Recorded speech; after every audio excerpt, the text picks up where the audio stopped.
Hey, good morning, everybody, or good afternoon, or good evening, whenever you're listening to this. This is a video for the beginning of the week for November 9th and 10th. So if you're listening, you would need to get this information for the beginning of the week. Don't forget the assignment from last week, which dealt with counterfeit coins. That is due at the end of the day that you had. So if you have a Monday class, it was due at the end of Monday. If you had a class on Tuesday, it was due at the end of the day on Tuesday. Today's assignment is going to be due at the end of the last part of this week. So if you have a Thursday class, it will be due at the end of Thursday. If you have a Friday class, it will be due at the end of Friday. And today what we're going to be doing is we are going to be using Cami to fill in a PowerPoint. So I would like to go over the PowerPoint with you. And what you need to do is you need to look under the hair and fibers section of your Schoology account. And when you look under, again, if you're going to be looking under a Monday class, you're going to have Monday, November 9th. If you have a Tuesday class, Tuesday, November 10th. So that is what you are going to be looking at. And that is what we have. So let me pull up the PowerPoint for you. Okay, here's the PowerPoint. I am outside right now, so I'm hoping there was just a little gust of wind, so I'm hoping the voiceover will work out fine. We started out just by having you see this band, because in the 80s, they were called hair bands. And as you can look at this, a group of guys, you see their hair is pretty well teased. There was a specific type of hairspray out there that they would spray to make sure it would stay up all day. And maybe you know this group. I don't know if you do. In particular, this guy probably is, I would say, the most famous. And in this picture, this is the guy now. And that guy is, drumroll, his name is John Bon Jovi. And so if you've ever heard of the band Bon Jovi, 80s, 90s kind of band, you probably have heard some of their music somewhere along the way. And this guy now has created something that's called the JBL Kitchen, and it's in New Jersey, and people donate meals for people to have a sit-down meal, or people will volunteer time there to get a meal. So it's a way that he feels he is giving back to the community, and the meals sound amazing. All right, just so that you guys know, human hair, and that's what we are going to be working on. Human hair is something that can be used and captured at crime scenes. But here's the thing with hair, as well as fibers. You can't really use hair unless you have the root of the hair with some cells on it to get DNA from. There is no way to identify a specific person with a hair unless you have, like I said, the root to it and you can get the DNA. You can group people and say this is a group of people who you can still keep as a suspect, and there's some people you can eliminate, but overall you can't say John Doe did this crime based on a piece of hair. So that is one of the things that happens with hair. You can tell, for instance, where it came from when looking at a hair, whether it's an armpit hair, an eyebrow hair, a hair on top of your head, a pubic hair. There is some ways, and they do group them in race. They only identify 3 race groups.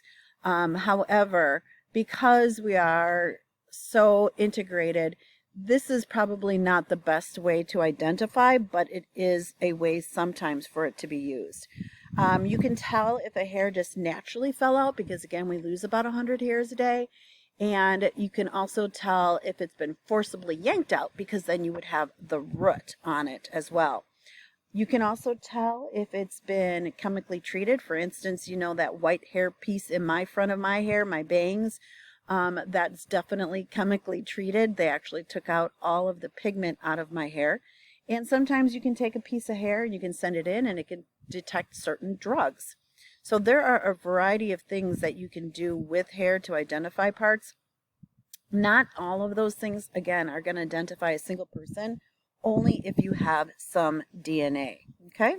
So let's go through some biology of it. First of all, it's made out of a protein called keratin. It's the same stuff that is made from your nails, as well as your fingernails, as well as your toenails, and it makes up your hair. Now, your hair, when it grows out of your head, it doesn't have a blood supply, so it is dead. So you can cut it and it's not going to hurt you.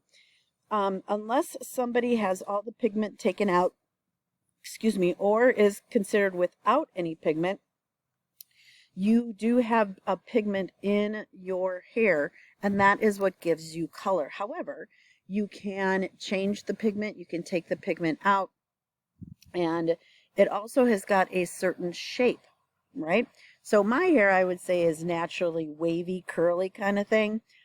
However, some people have extremely curly hair, some people have extremely straight hair. And by all means, you can take chemicals and change it to what you want. So if you have straight hair, you can make it curly. If you have curly hair, you can make it straight. In fact, you don't even sometimes need chemicals. You can just use a curling iron or a flat iron and make it flat. So those are some of the biology pieces of hair that we can know. When we look at a hair sample has got three main parts. So if you were going to split it down the middle, not cross, not like as if you're getting a haircut, but you tried to take a piece of hair and cut it down the middle, what you would notice is for instance, an outer core, like a cuticle.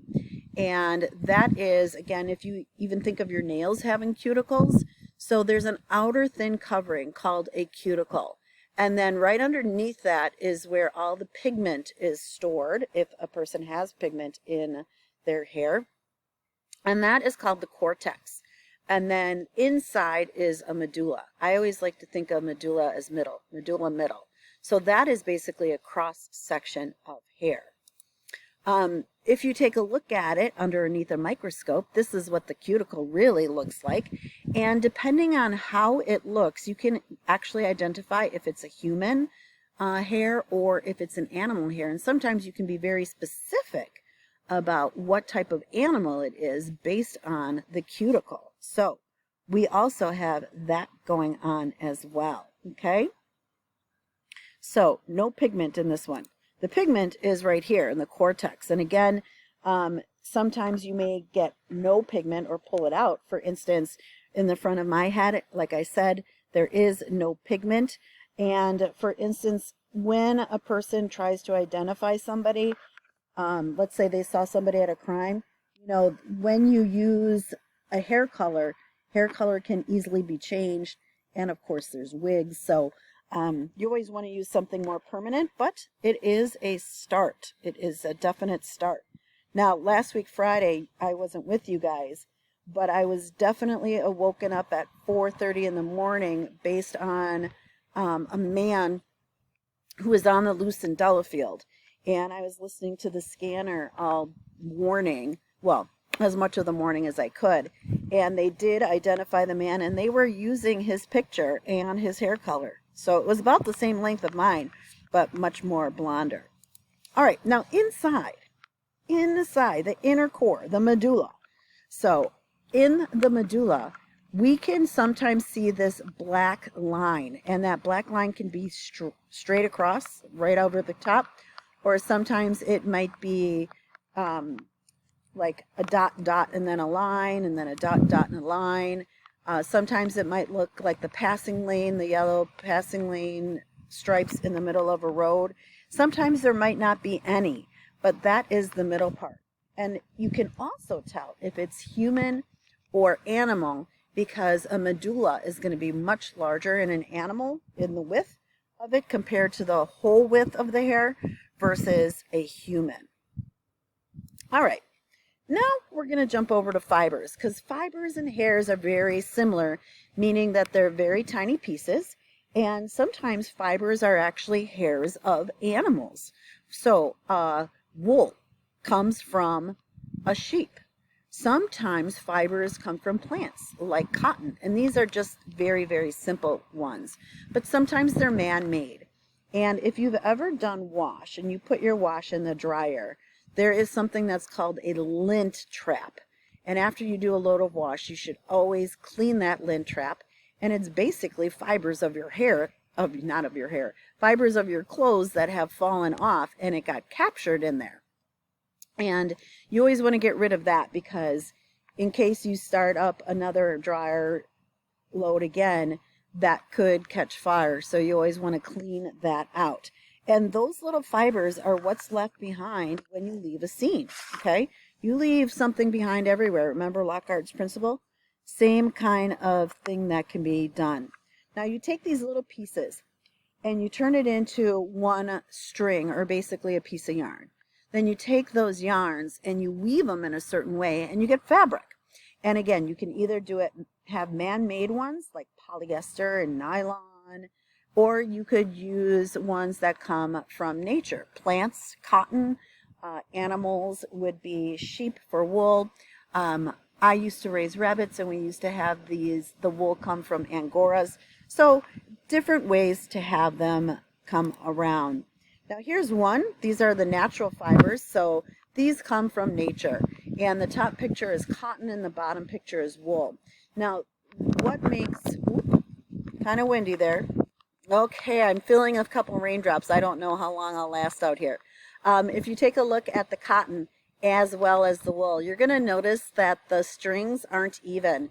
Some of them are wider in some places than others. Some of them are bent. Some of them are twirled. And that is definitely not the case if it's going to be a man-made, otherwise known as a synthetic fiber. So something like nylon, polyester, and here it also says rayon.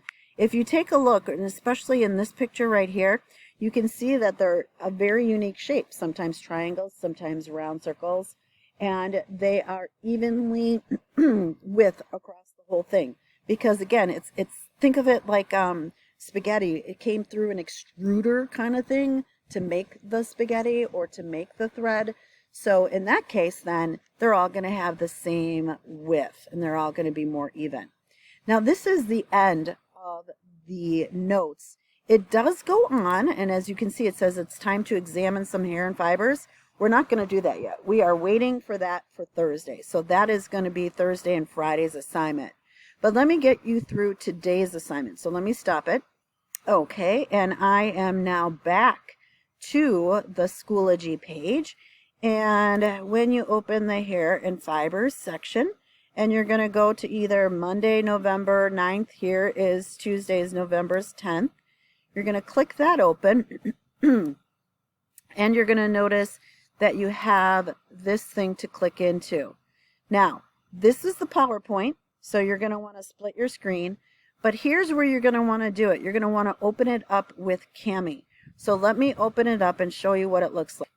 Okay, here's what it's going to look like, and it took me quite a while for it to load.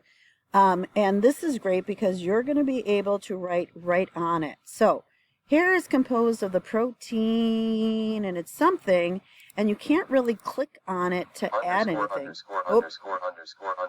We can stop that. If we need to put in a text box, what we're going to do is click on that, and I'm going to click orange color because it is fall. And then you can write and type in your answer. And that's how you're going to do that. Now, remember last week, Friday, you guys were supposed to get Cami on your Chrome extension, and this is what it is. If you don't like what you wrote or you would like some differences, you can pick your eraser and erase it. Whoops.